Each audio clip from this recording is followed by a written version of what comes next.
difficile à concevoir pour un esprit occidental. Donc, premièrement, il faut faire ça. Il faut faire comme si nos prières ont déjà été exaucées, sans jugement, sans ego.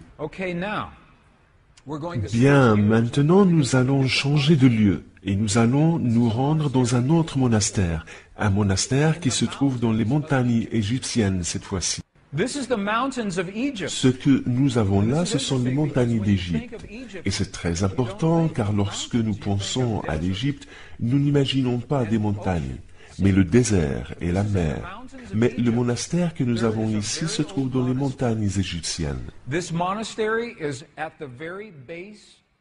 C'est un très vieux monastère qui se trouve au pied du mont Sinaï, Sinaï dont parle le livre de l'Exode.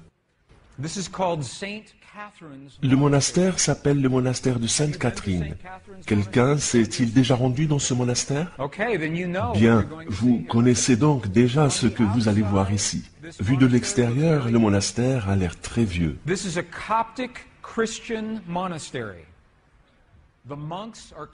C'est un monastère chrétien copte.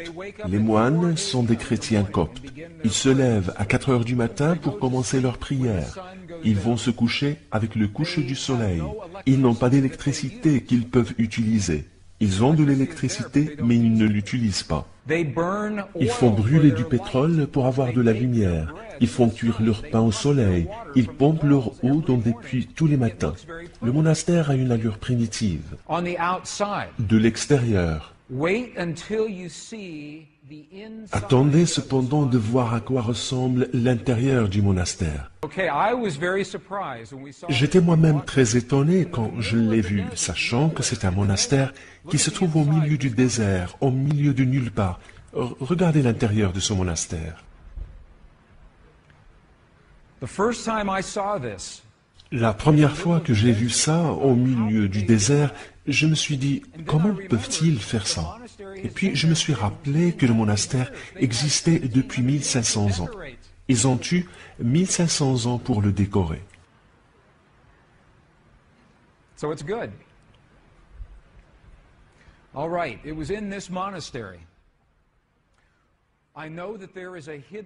C'était là donc, et je savais qu'il y avait une bibliothèque cachée dans ce monastère, une belle bibliothèque dont une partie est accessible au public et l'autre non. Et je vais vous dire ce qui se trouve dans cette salle.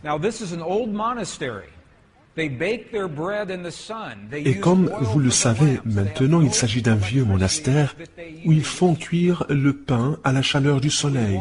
Ils brûlent du pétrole pour s'éclairer et n'ont pas d'électricité qu'ils utilisent.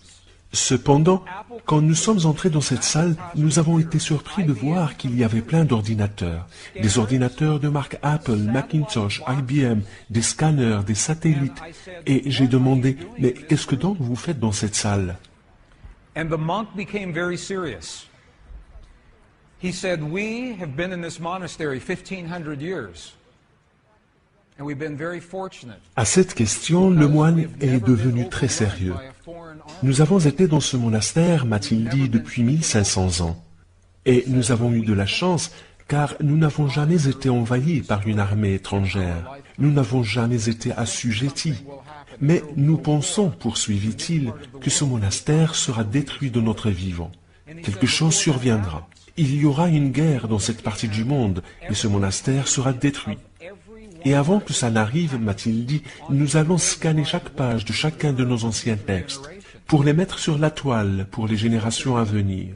Et c'est ce qu'ils sont en train de faire. Ils sont en train de sauvegarder tous les textes qui se trouvent dans cette bibliothèque afin de les mettre sur la toile mondiale pour le bénéfice des générations à venir. La question maintenant est la suivante.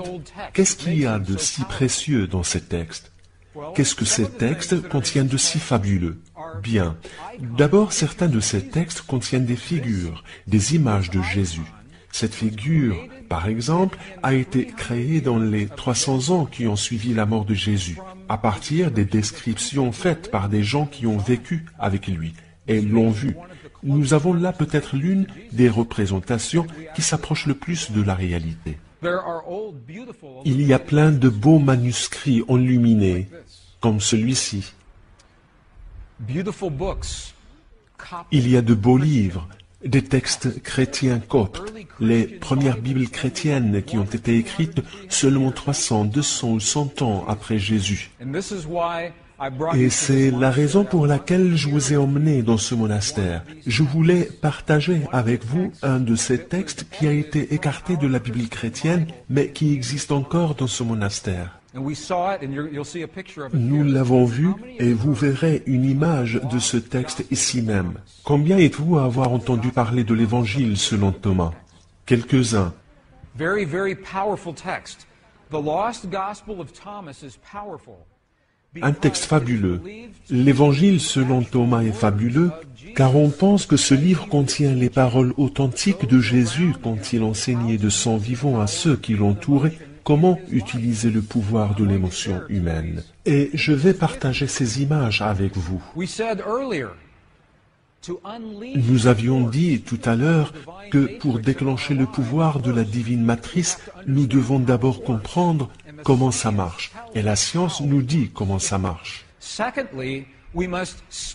Deuxièmement, nous devons comprendre le langage que la divine matrice reconnaît. Et ça, la science ne peut pas nous le dire. Ça vient de notre passé, de notre culture, de notre histoire, de ceux qui ont appris et ont utilisé ce langage pendant des milliers d'années. Et c'est ce que nous sommes en train de faire. Nous sommes en train d'apprendre ce que Jésus et les grands maîtres ont dit au sujet de ce langage. Car c'est la même chose, qu'il s'agisse de traditions bouddhistes, hindoues ou d'autres traditions pré-chrétiennes, elles nous disent toutes qu'il existe un champ d'énergie et que nous possédons le langage pour communiquer avec ce champ. Ce que vous voyez là est une page authentique de l'Évangile selon Thomas. Donc, nous savons que cet ancien Évangile a réellement existé. Et vous voyez là des lettres grecques que vous pouvez lire si vous connaissez la langue grecque. In the Gospel of Thomas, two very important keys. Dans l'Évangile selon Thomas qui a été écrit 300 ans après Jésus, mais d'abord voici ce que nous avons fait jusqu'ici. Nous avons été dans un monastère bouddhiste au Tibet, où l'on nous dit que le sentiment est une prière, et d'un, et de deux, que nous devons faire comme si nos prières ont déjà été exaucées.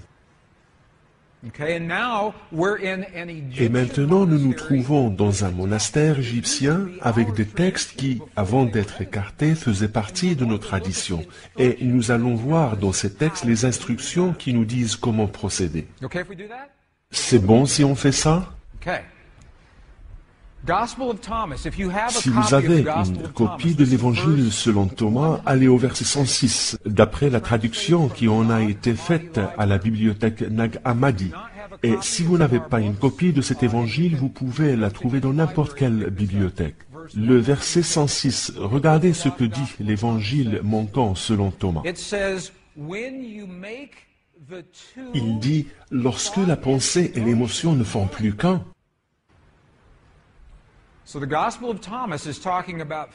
Donc l'évangile de Thomas nous parle ici de la pensée et de l'émotion et il nous dit que lorsque vos pensées et vos émotions n'en font plus qu'un, regardez ce qui se passe. Vous commanderez à la montagne de se déplacer et la montagne se déplacera. Ce texte nous dit que si vous pouvez marier vos pensées et vos émotions en une seule force puissante, vous acquérez alors le pouvoir d'influencer le monde. La tumeur qui a disparu chez la femme ce matin en est un exemple. Les praticiens qui, en entretenant dans leur esprit la pensée d'une femme déjà guérie et en y joignant l'émotion, ont pu déplacer la montagne puisque la tumeur a disparu. Cela dit, lorsque le texte parle de la fusion des deux, de quoi parle-t-il exactement? Revenons à notre image. Le texte parle de la pensée et de l'émotion.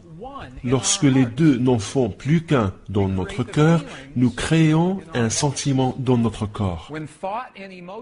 Lorsque la pensée et l'émotion n'en font plus qu'un, et nous verrons ça dans un instant, Revenons à l'Évangile selon Thomas et voyons un autre verset, le verset 48. It says almost the same Ce thing. verset dit presque la même chose. C'était si important que ça a été répété 3 fois dans le même Évangile. Regardez ce que dit le texte. If the two make peace, Si les deux font la paix entre eux dans cette maison, lorsque Jésus parle de la maison ou du temple, de quoi parle-t-il? what is he talking about? Precisely. De You quoi are the parle-t-il? house, you are the C'est temple. précisément ça. Il parle de vous. Vous êtes la maison, vous êtes le temple. Si les deux font la paix entre eux dans cette maison, si la pensée et l'émotion n'en font plus qu'un et qu'ils font la paix entre elles dans cette maison, regardez ce qui se passe. Elles commanderont à la montagne de se déplacer et la montagne se déplacera. Le texte nous dit donc de nouveau combien c'est fabuleux de marier la pensée et l'émotion. Mais on nous ne dit toujours pas comment faire ça. Et c'est de cela dont il va s'agir maintenant. In the early Christian Bible, Dans la première Bible chrétienne, qui est votre Bible aujourd'hui, il existe un passage qui dit « Combien êtes-vous à avoir entendu, demandez et vous recevrez » Vous avez déjà entendu parler de ce passage? I know people that Je connais des gens qui demandent et qui demandent et qui demandent sans jamais rien recevoir. because the asking is Car not, demander ne se fait pas avec la voix. the asking is not Demander, ce n'est pas dire « s'il te plaît, fais en sorte que ça devienne une réalité ». Ça, ce n'est pas demander. to ask. We must speak to the field. Demander, c'est parler au chant, à la divine matrice, dans un langage que le chant comprend, And a language that's un langage qui lui est compréhensible. Le chant ne reconnaît pas notre voix, mais le pouvoir de notre cœur. Remember this morning, our heart Rappelez-vous ce qu'on a vu ce matin. Notre cœur crée des ondes électriques et des ondes magnétiques. C'est ça le langage que le chant reconnaît. So when you create the feeling, Donc, lorsque vous créez le sentiment dans votre cœur, comme si la prière a déjà été exaucée, ce sentiment crée les ondes électriques et magnétiques qui répondent à votre prière. and you're going to see this. Et vous allez voir ça dans un petit instant. Ask and you shall. Demandez et vous recevrez.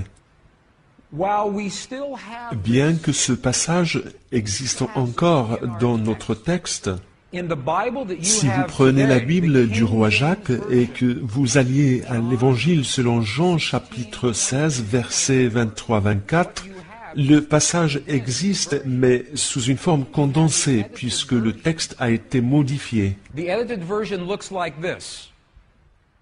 This is the edited Ça, c'est la version modifiée. Ce que vous demanderez au Père, He will give it to il vous le donnera en mon nom. you. Jusqu'à présent, vous n'avez rien demandé en mon nom. Okay? Ask and D'accord? ye shall Demandez et receive, vous that your recevrez joy may be afin full. que votre joie soit parfaite. Okay, this is the edited version. Il s'agit là de la version modifiée. Et je suis vraiment stupéfait car on a supprimé de ce passage les 2 phrases qui nous disent justement comment demander. In the 4th century, Au when the IVe siècle, lorsqu'on a modifié la Bible, 2 phrases ont été supprimées. Voulez-vous voir les 2 phrases en question? Okay, we'll go back. Bien, nous allons revenir au texte original en araméen et voir le passage avec sa nouvelle traduction. This is the original Aramaic. Ça, c'est le texte original en araméen. Le début est similaire. Nous avons donc ici la version retraduite avec les bouts manquants. All things that you ask Tout ce que vous demanderez franchement et directement en invoquant mon nom, vous l'obtiendrez. Le verset dit, jusqu'ici, vous n'avez pas fait cela. because Car si nous demandons avec notre voix seulement, nous n'avons pas fait cela. now here's the piece. Et voici maintenant le bout qui a été supprimé, qui a été perdu. Regardez ces 2 phrases fabuleuses. Ask without hidden motive. Demandez sans motif caché et soyez entourés de votre réponse. Soyez enveloppés de ce que vous désirez afin que votre joie soit parfaite. Look at what it's saying. It's not Regardez saying ce que speak a dit word. le It's texte. saying Il ne dit to pas de be prononcer des mots, mais d'être entouré, de ressentir le sentiment comme si, quand vous êtes entouré, vous avez le sentiment comme si votre prière a déjà été exaucée. Vous êtes enveloppé. If you want Si vous voulez une relation parfaite dans votre vie, si vous voulez la guérison du corps de vos proches,